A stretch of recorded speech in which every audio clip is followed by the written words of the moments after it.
నా పేరు మార్వాడి సుదర్శన్, దళిత liberation front రాష్ట్ర ప్రధాన కార్యదర్శి. ప్రధానంగా దేశ యొక్క సంపదను గుజరాత్ మాఫియాలు దేశాన్ని కొల్లగొడుతున్నారు.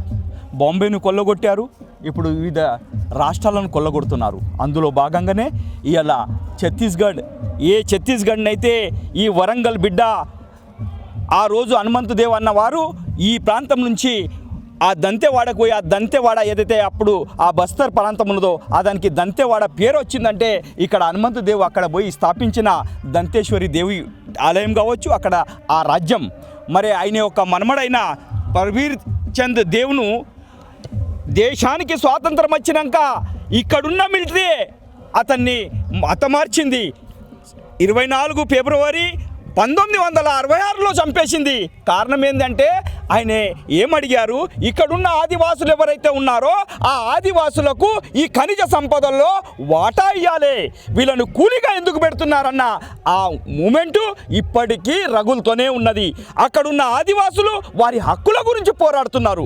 మేము ఇక్కడ తాత ముత్తాతల నుంచి భూమి పుట్టినప్పటి నుంచి మేము ఇక్కడనే ఉన్నాము, మరి రాజుల కాలం నుంచి ఇక్కడనే ఉన్నాము అన్న ఆదివాసులు కోరుకుంటే మరి రాజ్యాంగం ఏదైందో ఆ రాజ్యాంగంలో ఉన్న ఏదైతే షెడ్యూల్ 5, షెడ్యూల్ 6 ఆదివాసులకి మూలవాసులకు ఏదైతే హక్కులు ఉన్నాయో ఆ హక్కులు తూట్లు పడిచింది ఇవాళ బహుళజాతి కంపెనీలు. ఆ బహుళజాతి కంపెనీలకు ఇవాళ దళారిగా మారింది ఇవాళ రాజకీయ వ్యవస్థ, అది మోదీ అమిత్ షా వ్యవస్థ. కనుక దాన్ని మేము దళిత లిబరేషన్ ఫ్రంట్ తరఫున ఖండిస్తున్నాం.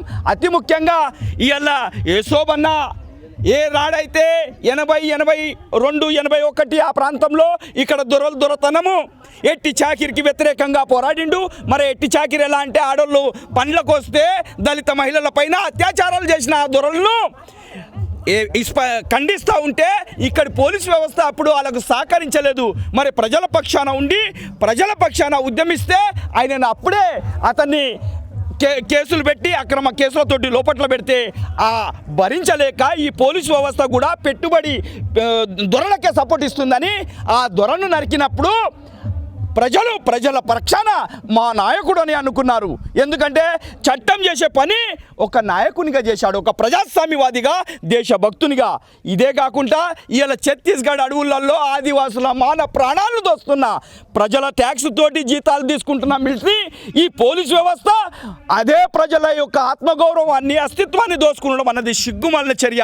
మరి అలాంటి పోరాటానికి కూడా నేను సైతం అన్నట్టుగా 75 సంవత్సరాలలో కూడా జబ్బకేసుకొని నేను మీకు కాపరి ఉన్నానని వారికి సహకరిస్తూ వాళ్ళందరికీ వాళ్ళ హక్కుల గురించి పోరాడిన, మరి వారికి జ్ఞానాన్ని నేర్పిన అన్న యశోబన్న ఈ బలి ఇది బహుళజాతి కంపెనీలు అప్పటికి ఇప్పటికీ ప్రభుత్వం మారలేదు, దగులుబాజీ పాలన ఉన్నది.